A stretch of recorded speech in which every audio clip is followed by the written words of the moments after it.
Hey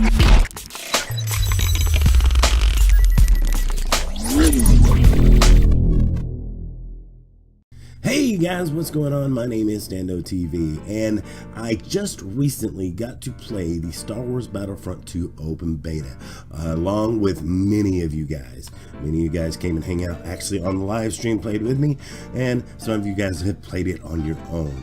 So what did I think of the beta? We'll get to that in a little bit. I'm going to address all of that, what I liked about the beta, what I didn't like about the beta.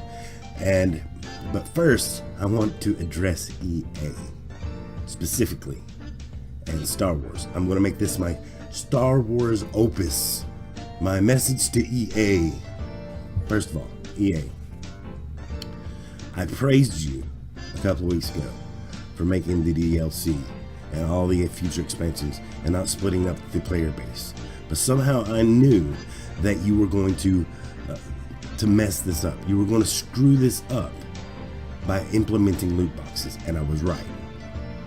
I was damn right. And somehow I knew that the only hope I had was Amy Hennig's Star Wars game, the Visceral Studio Star Wars game, the single-player linear story Star Wars game, the one with all the lore, the one that I really wanted to play, the one with the expanded universe opportunities.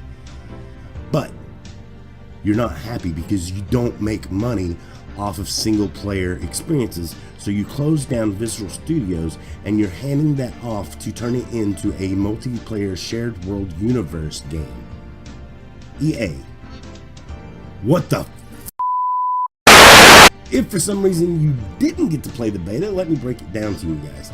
In the past, all these Star Wars games and a lot of shooters have their progression based on actually doing well in the game. The better you do, the more you unlock, and that's just the way multiplayer games work. There is a progression. Even if you're not very good at the game, you still progress as long as you're playing the objectives and playing the class and doing things within the multiplayer realm. And that's how you unlock weapons, that's how you unlock certain items in the game, that's how you gain certain skills that benefit you later on. And a lot of people can say, well, once the game has been going on for so long and you're late to the game, there's a balancing issue. But most of the time they work that out to where the newcomers aren't completely overpowered, that there is still some skill, and a newcomer to the game can still progress and get to that next tier to be competitive and compete with the people who are at like level 50 or whatever. But microtransactions have also been a part of shooters for a while now, and for the majority of them, like Overwatch and Battlefield 1 and things like that, they have been cosmetics. They have been like taunts and skins and emotes and things like that don't really affect the gameplay.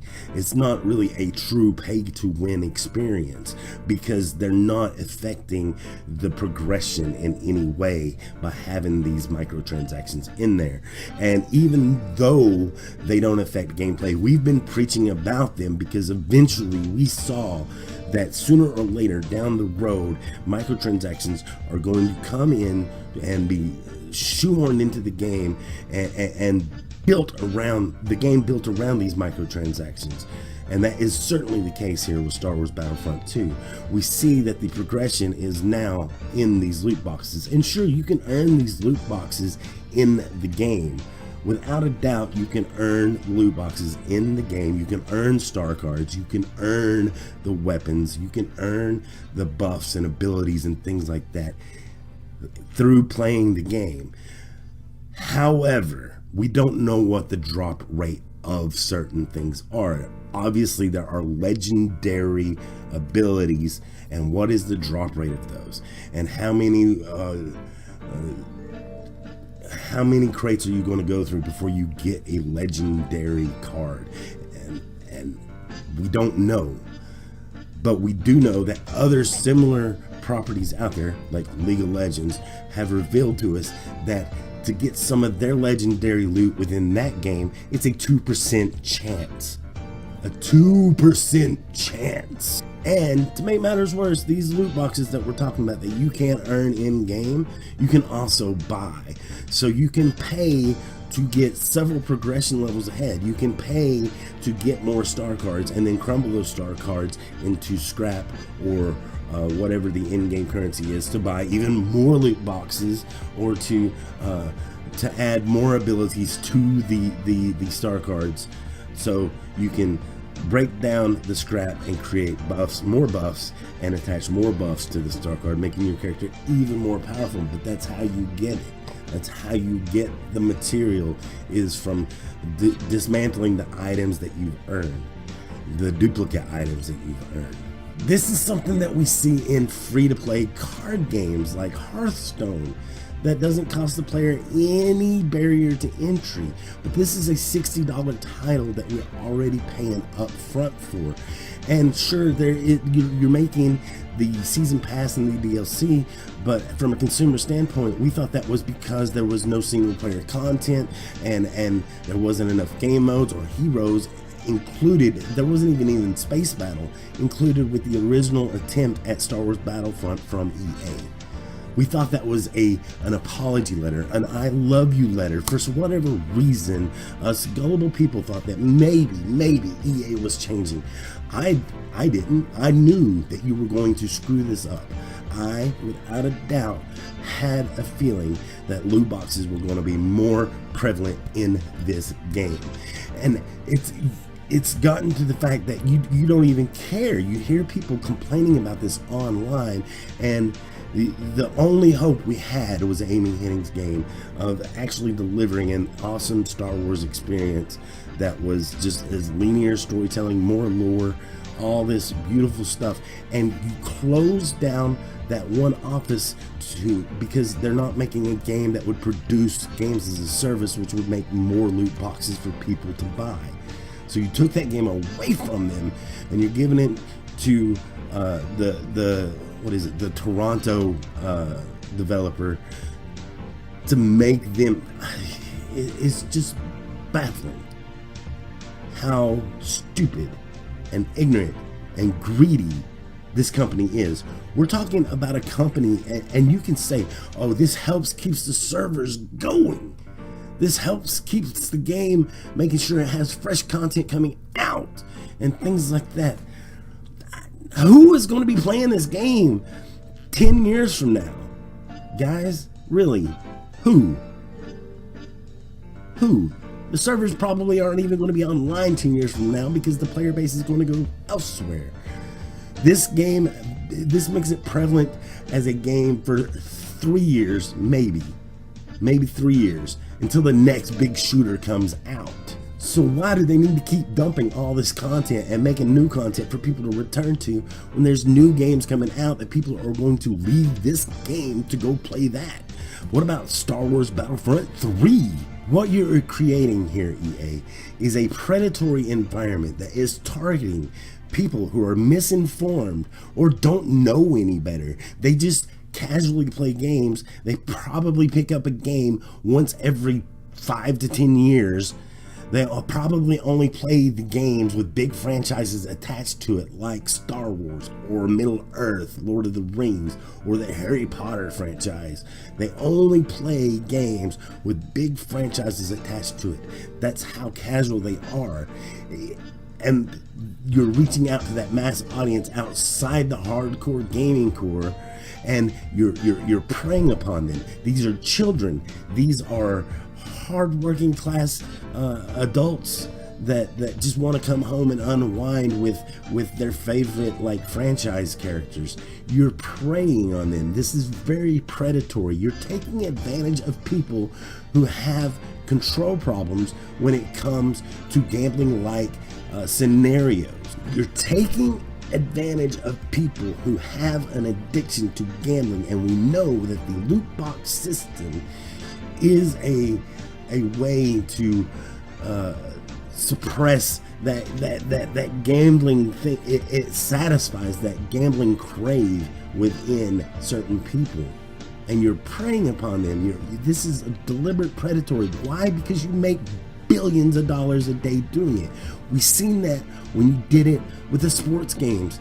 And a lot of people didn't really care because they don't play sports games. It didn't affect my universe, so why bother complaining about it? Because the bro gamer who's misinformed doesn't watch IGN. The guy that only plays Madden and NHL and NBA games, they don't go to GameSpot or Polygon or Kotaku to read articles. They don't go on YouTube to watch Angry Joe or Jim Sterling. They're not part of the conversation, so it's easy to take advantage of them. And now that is dipping into the people who love these large franchises that have good core game mechanics backing them. Sorry about that little rant there.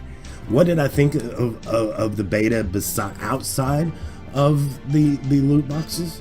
Well, you certainly see the balancing issues, and that was my biggest problem with the game. The first mode, which is attack and defend pretty much, which isn't really my cup of tea, and I usually suck at that mode anyway, but I found that I performed way much better as the droids with the droid weapons than I would as the stormtroopers.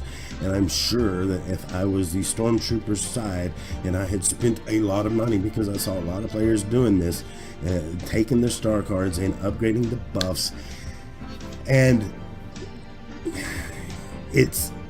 they were performing better than me and doing well, and probably because they are just better players at multiplayer. I'm willing to concede that, but I found that the game had huge balancing issues there. Same with the space battles. The rebel ships have way more targets than the TIE fighters, the Imperial ships. The Imperial ships just got to go after 2 rebel cruisers, while the damn rebel fighters, they have to attack some of the big defense ships and go in and hit down the shield generators so that they can it's just a huge, there's way more objectives for the rebel fighters, and that creates a problem because the rebel fighters are sluggish compared to the Imperial fighters that move faster and nimbler and are able to take out huge weight. It truly is an underdog if you play as the Rebel Alliance against the Empire, because your ships just they're not capable of performing as good as the Imperial ships. When I was playing the Imperial ships, when I was in the TIE Fighter, I felt like a god that could take down anybody, and I was just having a blast playing that side of the game. But when I was playing the other side, I found like only a couple of us were actually going for the objective, because many of us were distracted by all the incoming TIE fighters coming for us, so it was hard. And the TIE fighters and the Empire won every single time, because the Empire only has 2 objectives to take out, while the Rebel Alliance has 4 to 5 objectives to take out. So it's completely imbalanced, and I understand the need to make the ships better by getting the buffs that are in the loot crates. Yes, that's what's in the loot crates, is buffs. And these buffs, when you get duplicates, can be broken down and attached to star card abilities to make your abilities better. Some of them making your heroes invincible. Look at Boba Fett, for example. And this is what happens when one of the largest franchises goes to one of the largest game developers that is only focused about how much money they can make off of the license. And that's why Activision doesn't make Marvel games anymore, because they screwed it up. EA, you're going to lose the Star Wars license because you're screwing it up. And I can't wait until that day comes, because the Star Wars Battlefront 2 pre-orders are already not performing as well as they should be in the UK. And I guarantee you a large part of it has to come from the loot box and the people getting the word out and finally realizing how detrimental level-based progression is, and how that should not be tied behind an extra paywall to a game that people already paid full price for. Real kicker to all this is that you may think that the progression and the loot boxes were coming pretty freely in the beta. Of course they were. They speed that shit up. They speed it up specifically for the beta as an advertising campaign to push the game. That's why they had the open beta. It's an advertising game plan, a ploy to get people hyped and to show, hey, this is speed, because people don't read the fine text, and it's there. Oh, it is there. That it was the progression and the loot box drop rate as of right now was specifically tailored for the beta. That drop rate is going to slow way down, and there's going to be more of a grind when the game actually releases. You got to read the fine print there, and people just aren't. Okay, sure, you are going to get 1 star card for every crate. And sure, you're going to get 2 mystery items. They could be emotes, they could be buffs, they can be whatever, but you're going to get 2 mystery items. But it doesn't tell you what level that star card's going to be, or what level those buffs are going to be, and what the drop rate of legendary items are. And that is the huge problem. And fortunately, the UK is looking at loot boxes as a service, as gambling, and regulations are going to come. The ESRB and PEGA and things like that are not going to do anything about it, because they have a hard time defining what gambling is, and you don't want the government coming in to do this. You want to handle this yourself before it gets out of control. Someone in the gaming industry needs to handle it themselves before the government gets involved, because it's going to happen. And we're talking about a bunch of old people who sit around their round tables and try to have a discussion on things that they know nothing to little about. And let's say best case scenario, they consider loot boxes illegal gambling, or not illegal gambling, but gambling, period. That means that these game publishers are going to have to change the rating of their games to M for mature or A for an adult. And that's a huge problem for a lot of brick and mortar businesses, because they won't carry your game if it is an adult rated game. That's the best case scenario. So you'll have less people playing the games. Surely you would think that the publishers would change their rate, but no, that's probably when we go all digital and brick and mortar doesn't matter anyway. Sorry guys to rant like this and go on like this, but this is just hugely frustrating. We saw this in Star Wars Battlefront. We saw this in Middle-earth Shadows of War. We're seeing it a big U-turn from Forza 7 that was going to implement something similar. We're starting to see how far the publishers are going to cross that line, and us, the consumers, are going to let them. All right, they've been dipping their toes there for a while, and we told you they're getting closer and closer to the line, and now they're going too far. A lot of people are jumping on the bandwagon. Oh, they're going too far. Oh, they're going too far. Man, we've been telling you that forever, but you didn't listen. We tried to nip this in the butt when it was a small problem, and now it's a big problem, and it's a lot harder to snuff out because we've let it go for so long. I will not be buying Star Wars Battlefront 2.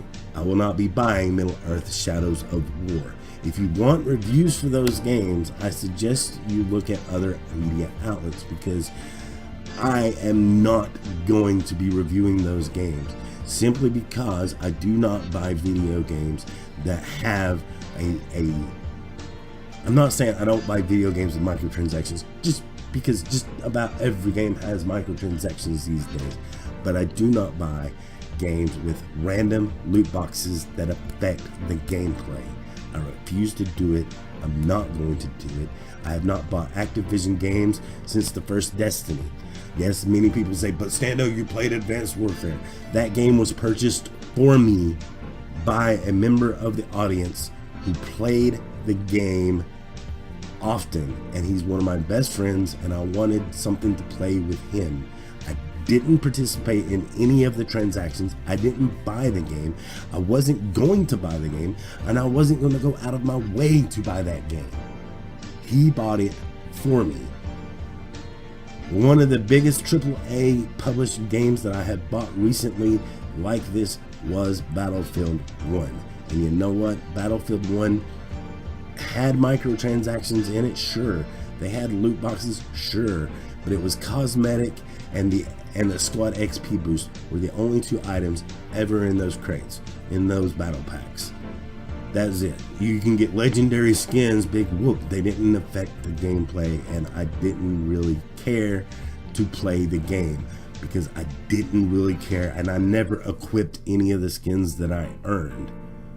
I always broke them down so that I can buy more guns within the game with the in-game currency. But anyway, guys, this is a problem, a huge problem, and it needs to be fixed. And I don't know how it can be fixed without some regulation coming, and it's going to be coming.